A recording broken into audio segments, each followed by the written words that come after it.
Buenas tardes. Se abre esta sesión pública ordinaria remota del día de hoy, 29 de julio del 2020, correspondiente a la primera sala de la Suprema Corte de Justicia de la Nación, en términos del Acuerdo 5 del 2020 del Pleno de este Alto Tribunal, de fecha 13 de abril pasado. Sí, señor. Solicito su autorización para modificar el orden de la lista y dar cuenta en primer lugar con el asunto identificado con el número económico 3. Adelante, señora secretaria. Sí, asunto número 3.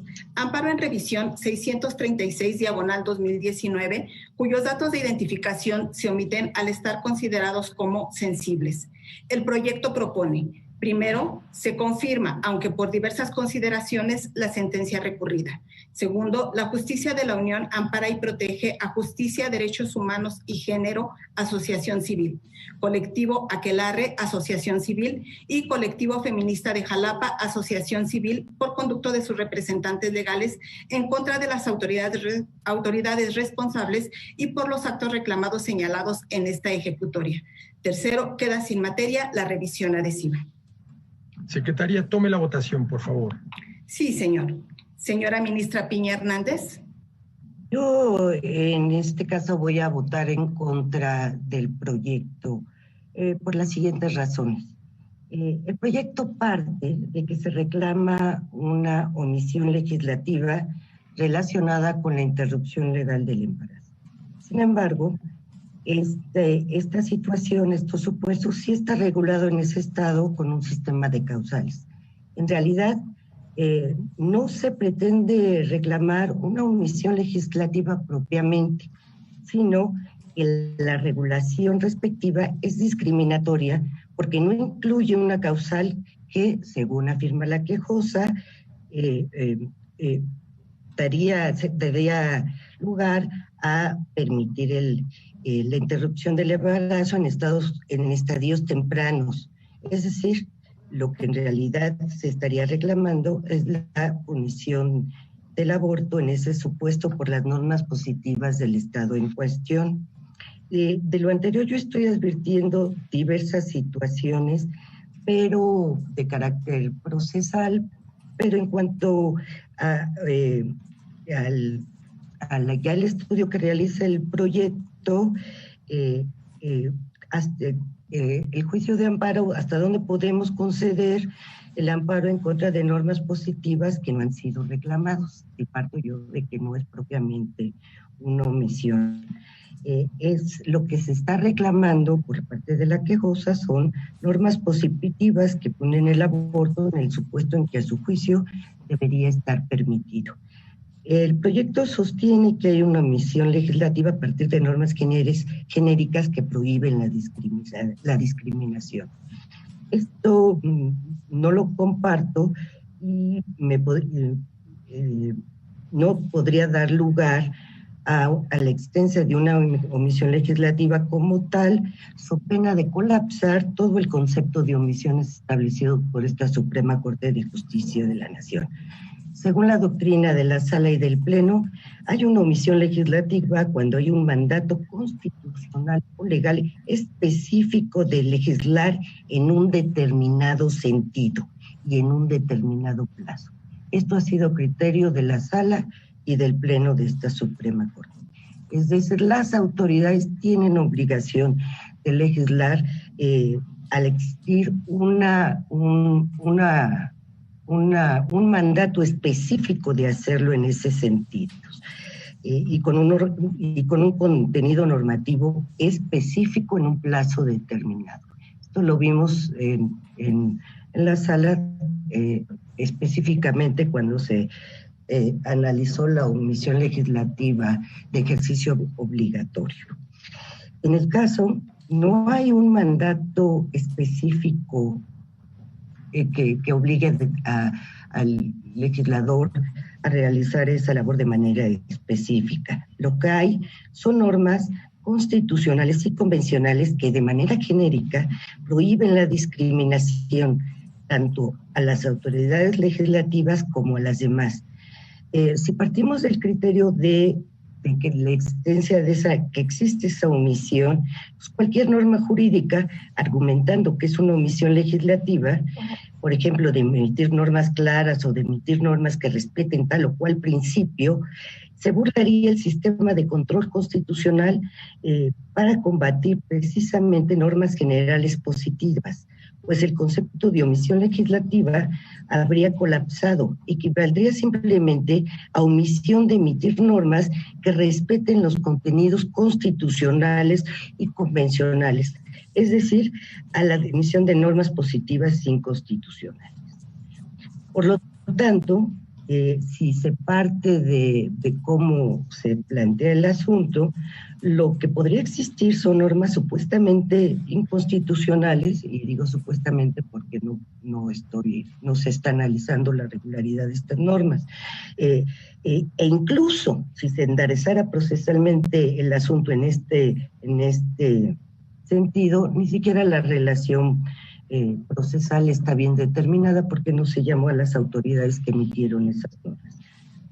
Pero además, la Corte, en mi opinión, no puede sustituir al Congreso para ordenarle un contenido legislativo específico. En este caso, pues no existe un mandato legislativo específico de legislar en ese sentido.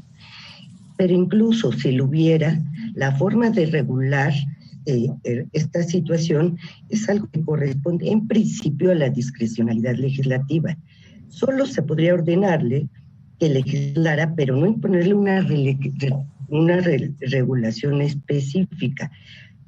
A mi juicio, la Corte incurriría de esta manera en el llamado activismo judicial, que desbordaría mucho las facultades constitucionales de esta Suprema Corte de Justicia de la Nación. En este sentido, yo no me voy a pronunciar en cuanto al fondo de la inconstitucionalidad de las normas que establecen esas causales, sino voy a ir exactamente en contra del proyecto por el tratamiento que se le da y que no comparto en específico. Gracias. Señora ministra Ríos Farjat. Muchas gracias. Estoy en contra del proyecto. Comparto en gran medida lo señalado por la ministra Piña, así que voy a ser muy breve. En este caso hay impedimentos técnico-jurídicos para entrar al fondo que demanda este caso. No hay omisión legislativa porque la norma sí existe. Ese es el primero. El segundo es que la norma no está impugnada como tal, sino por la vía de su omisión. El resultado de declararla inconstitucional sin haberse impugnado me parece muy desbordado. Todo esto complica mucho el tercer problema, y es que no existe, como señalaba la ministra Piña, un mandato específico para legislar en un sentido determinado, por mejor y más conveniente que este pudiera ser. Este es un problema de técnica jurídica para mí. Desafortunadamente esto me impide pronunciarme respecto al fondo del asunto y por tal razón no comparto el proyecto. La Corte tiene una encomienda de regularidad constitucional, pero se necesita absoluta certeza técnica para que despliegue la encomienda que le corresponde. Gracias. Señor ministro Pardo Rebolledo. Yo me pronuncio en contra del proyecto, independientemente de que puedo compartir algunas de las consideraciones que han manifestado mis compañeras ministras. Yo tengo un tema previo.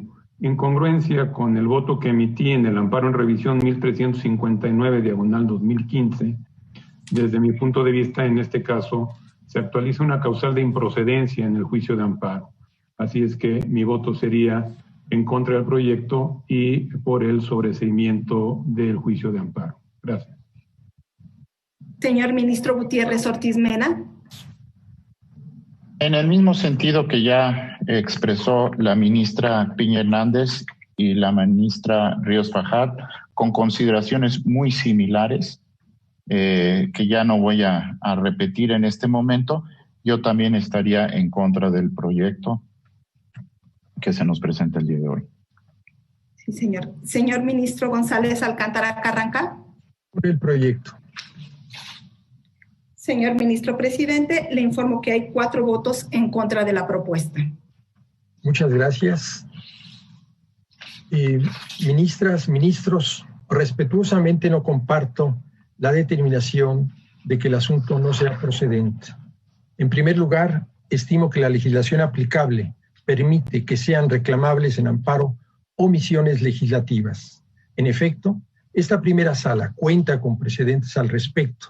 En segundo lugar, estimo que las quejosas contaban con un interés legítimo para reclamar dichas omisiones, pues su objeto se enfoca en la protección y en la defensa de los derechos humanos de las mujeres. En mi opinión, satisfechos los requisitos de procedencia, reitero que dadas las obligaciones convencionales contraídas por el Estado mexicano, particularmente a la luz de la CEDAW y de la Convención de Belém do Pará, y que vincula a todas, es decir, a todas las autoridades en el ámbito de su competencia, sí existe una obligación legislativa que vincula al Congreso Local de Veracruz para reformar sus normas penales en relación a la interrupción del embarazo. Si entendemos el control de convencionalidad como una concreción interpretativa y jurisdiccional de la obligación de garantía en lo que respecta a los derechos humanos, entonces la propuesta del proyecto es una de las maneras en las que este máximo tribunal cumple con sus obligaciones para preservar la regularidad del orden interno en atención al parámetro de control constitucional. En este sentido, los tratados internacionales son claros, son categóricos. Existe una obligación inmediata de reformar aquellas normas que sean discriminatorias y o sean fuentes de violencia en contra de las mujeres. A la luz del desarrollo interpretativo que es inherente a la evolución de los tratados internacionales en materia de derechos humanos, considero que la prohibición absoluta de interrumpir el embarazo es contraria al umbral de protección que corresponde a todas las mujeres, especialmente a la luz de su derecho a la salud y de su dignidad. En todo caso, en mi opinión, aún es necesario, aún es imperativo, como sostiene el proyecto, estudiar las normas que afectan a las mujeres a la luz de un examen de igualdad transformadora. Las normas en materia de derechos humanos de las mujeres pretenden no solamente remediar la falta de igualdad y discriminación que han sufrido para atender y eliminar las causas de estos problemas. En este caso, ello me lleva a sostener que es especialmente importante estudiar y analizar razonamientos estereotípicos que subyacen en las normas que afectan, tal como lo es la asociación mujer-madre, aunque este examen no sea exclusivo para esas normas, sino para cualquiera que afecte los derechos de las mujeres.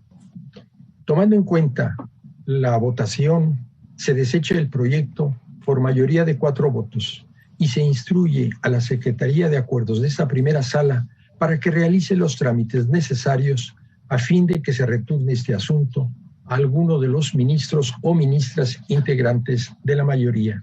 Continúo con la cuenta, señora secretaria. Sí, señor. Presidente. Sí, ministro Pardo. Sí, creo que había pedido primero la palabra la ministra Piña. Ah, perdón. Sí, gracias, señor presidente. Comparto en gran medida lo que usted señaló en el sentido de que existen normas internacionales, tratados que son obligatorios para el Estado mexicano y que buscan proteger a la mujer y eliminar toda forma de violencia. Lo comparto, estoy completamente de acuerdo con usted, pero sí me gustaría aclarar 2 cosas. Primero, la primera sala no hay precedente de omisiones legislativas más que de ejercicio obligatorio, que se dio cuando se impugnó la cuestión de la ley, la expedición de la ley de información pública, no me acuerdo ahorita exactamente el nombre, y que en la Constitución se preveía que el Congreso tenía un plazo determinado para emitir la legislación correspondiente. Ese es el precedente que existe, en el único que nos hemos pronunciado. Usted todavía no integraba la sala, salió, si no mal recuerdo, 4-1, el ministro Pardo votó en contra y yo voté con un concurrente. Ahora, también es una visión de ver el problema que se nos presenta.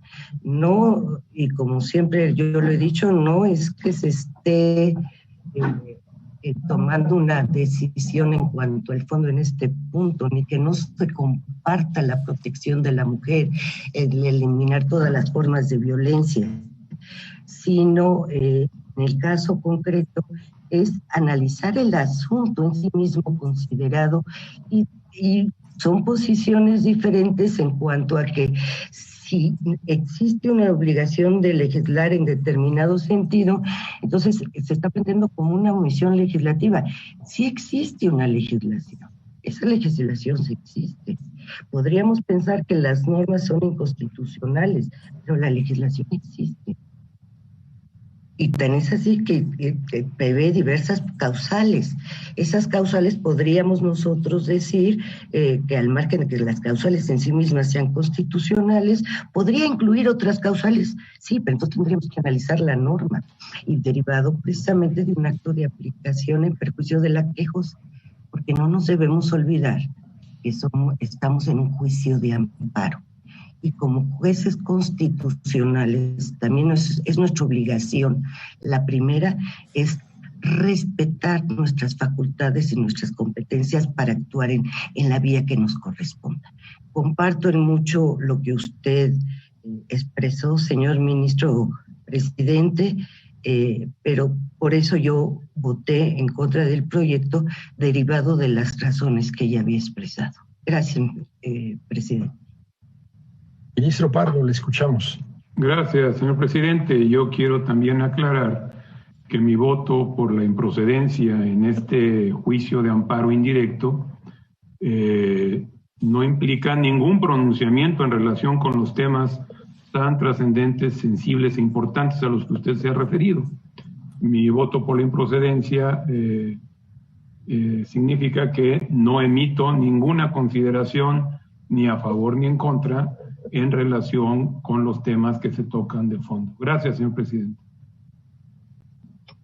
Les agradezco profundamente sus comentarios y en este caso, pues yo he considerado que la omisión legislativa no es solamente el que no se hubiera legislado, sino se puede legislar derogando una serie de disposiciones que son contrarias al interés de la mujer. Y en ese sentido es que está integrado el proyecto.